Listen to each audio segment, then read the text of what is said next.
What is done with the aborted fetuses in abortion clinics? I can answer this. I worked at a medical and hazardous waste disposal company for 5 years. We got in all kinds of things from organs and veins, needles and small jars of piss, to food waste, coffins, stoves covered in blood. Just about everything went through the autoclave, which is basically a big metal tube that uses pressurized steam to decontaminate medical waste and made it safe for the landfill. Other items, such as drugs, went to incineration.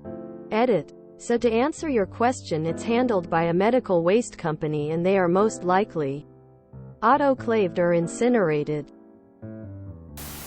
Most abortions will be early. So you are talking about a mass of cells, blood clots. In the UK, maximum time for abortion is 5 months, which is very rare and likely to take place in a hospital as the mother has to give birth. Like amputations, removed organs, etc., remains are incinerated.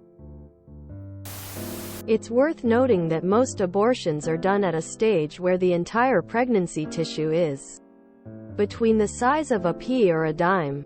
Here is an article with photos. Nearly all of that is just the gestational sac.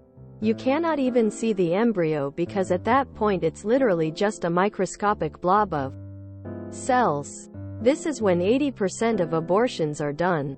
Abortions at later stages than this are usually only done in cases of fetal abnormalities, e.g., usually people who wanted a baby but found out their pregnancy wasn't viable due to missing organs. For example, that happens all the time. This is also why 1/4 of pregnancies end in miscarriage, and that's for the fertilized eggs that implant in the first place. Most never do. Someone who just doesn't want a child is going to do it as early as possible to avoid showing and to reduce the strain on their body. There's just a lot of propaganda out there to the point that even many pro-choice PPL would be extremely surprised at those photos. It's just a minuscule blob of tissue. So you can understand that it gets chugged into medical waste like removed teeth, tonsils and appendices. However, a fake, you can't just drop medical waste in a dumpster because it would rot and be a health hazard. It gets incinerated. A sad result of the propaganda is, for example, the banning of intact extraction, referred to in the propaganda as partial birth. Again, late-term abortions are almost always wanted pregnancies gone wrong. The point of that was to extract the fetus intact so PPL who wanted to have a baby can do a burial, hold it, etc., to help them process. Now PPL in that situation have to go through labor to deliver a dead fetus and are at risk of sepsis. Incinerated, just like amputated limbs, are cancer growths that has been removed, or your appendix the doctor took out. It's medical waste and you can't just throw that in the dumpster. Mine was cremated. I'm Jewish and cremation is against my religion. However, the Boulder abortion clinic, Dr. Hearn, regularly risks his life in order to help women who have nowhere else to go when doctors in other states abandon them. My fetus had multiple defects which made him incompatible with life. Additionally, in order to stop crushing him inside of me, I had to stop taking my diuretics, which saved my eyesight. Even though my fetus wasn't compatible with life, seeing his skull smashed inside of me seemed wrong, so I refused my medication until the procedure was done. My doctors in Iowa said they felt uncomfortable with my pregnancy and told me to get out of the state and get medical care. My fetus had to be cremated because anti-abortion activists regularly steal bodies of fetuses such as mine and post them on billboards, etc. Want to know what I was doing at the start of the procedure of the abortion, which is a multi-day step process at 25 weeks?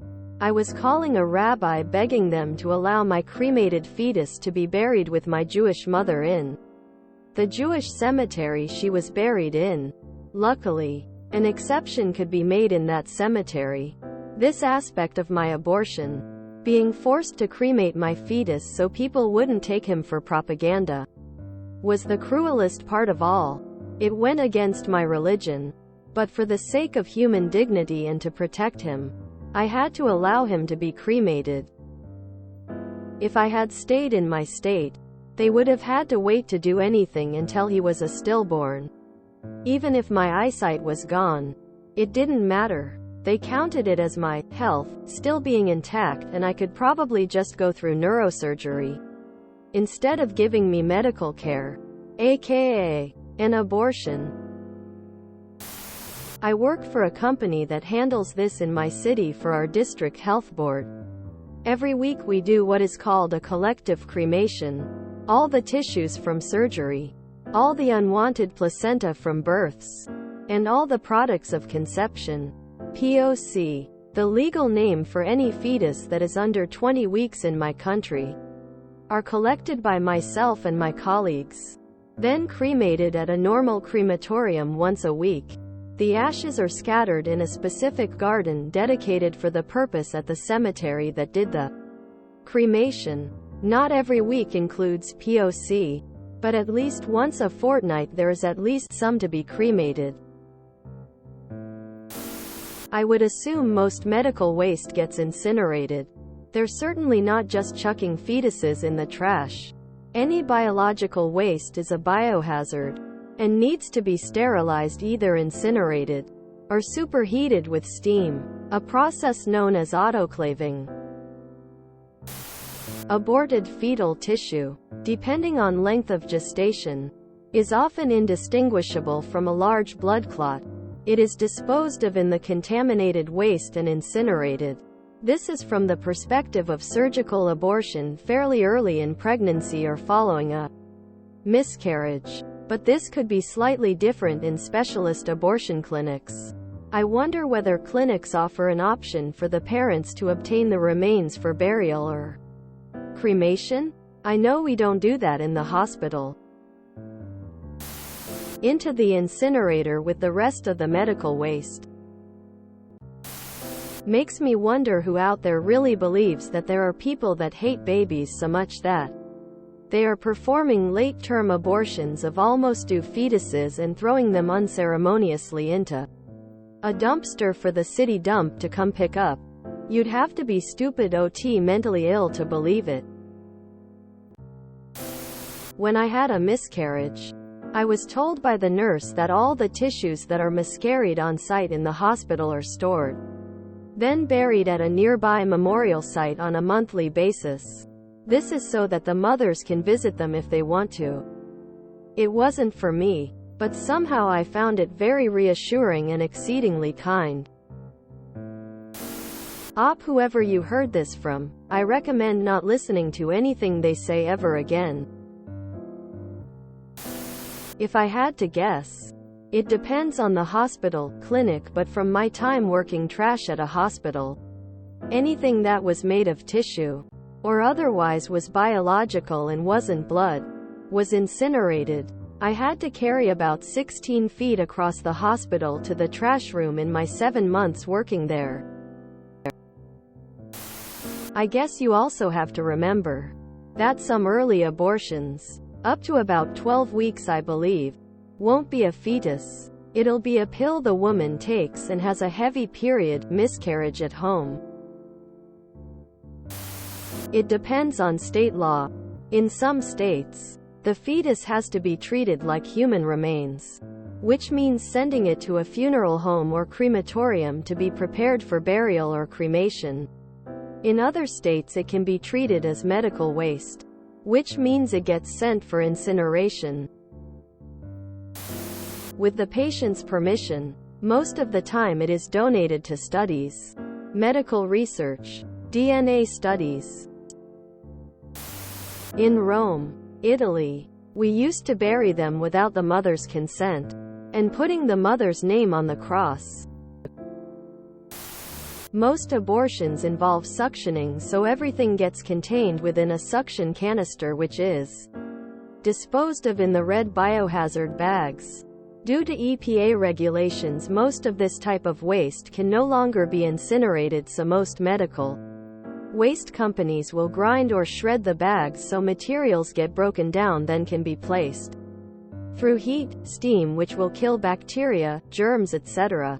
In cases where anything cannot be removed via suction, say when a curette is used to remove any remaining tissue, this is considered pathological waste and disposed of in a separate pathological waste container, which is always incinerated. So biopsies, amputations, specimens, etc. are disposed of in this manner. Fun fact: your average urine sample, if it doesn't contain visible blood or any known substance that may be harmful like certain medications, is not thought of to be hazardous waste and could be thrown in the regular trash. Most times there is nothing that needs to be done. The person might have a heavy period and they deal with that just like any other period. This is because most abortions happen so very early in the process that the embryo is tiny, like it cannot be seen with the eye, and will just come out with the period.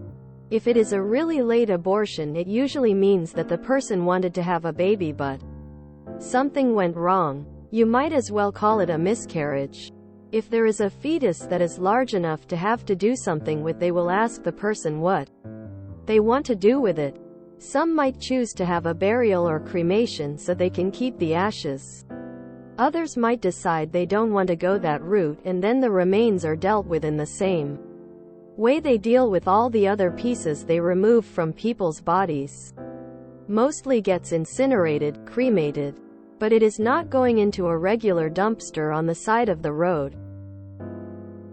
It is actually a regulated thing because of the blood and stuff. It must be dealt with by professionals.